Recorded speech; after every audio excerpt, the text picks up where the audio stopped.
ஒவ்வொரு நாளும் ஏதாவது ஒரு கனி வகையை வந்து தங்களுடைய தினசரி உணவில் ஒரு பகுதியாக எடுத்துக்கொள்ளணும். அதாவது நம்ம சாதாரணமாக எடுத்தோன்னா 3 வேளை சாப்பிடக்கூடிய பழக்கம் இருக்கிறவங்களுக்கு காலை உணவு, மதிய உணவு, இரவு உணவு சாப்பிட்றோம். மாலையில் சிலர் சிற்றுண்டியாக சாப்பிட்றோம். இந்த 3 வகை வேளை சாப்பிடக்கூடிய உணவுகளில் ஏதாவது ஒரு வேளையில் ஒரு போர்ஷன் பாதி உணவு வந்து பழங்களாக இருக்க வேண்டும். அப்படி இருந்தால்தான் நமக்கு தினசரி இது வந்து குழந்தை பருவம் முதல் வயோதிகம் வரைக்கும் தொடர்ந்து இந்த மாதிரி ஒரு பழக்கத்தில் இருக்கும் பொழுது பல நோய்கள் நமக்கு வராமல் தடுக்க முடியும்.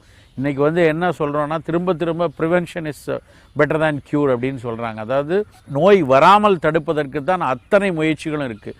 நவீன விஞ்ஞானம் எந்த அளவுக்கு வந்து தடுப்பூசிகளையும் வேக்சின்ஸையும் சொல்லி நோய்களை ஒவ்வொரு நோயாக தடுக்கிறதுக்கு வந்து முயற்சி செய்துட்டு வருதோ, கனிகள் வந்து அது மாதிரி வயோதிகத்தில் வரக்கூடிய பல்வேறு நோய்களை தடுக்கக்கூடிய ஆற்றல்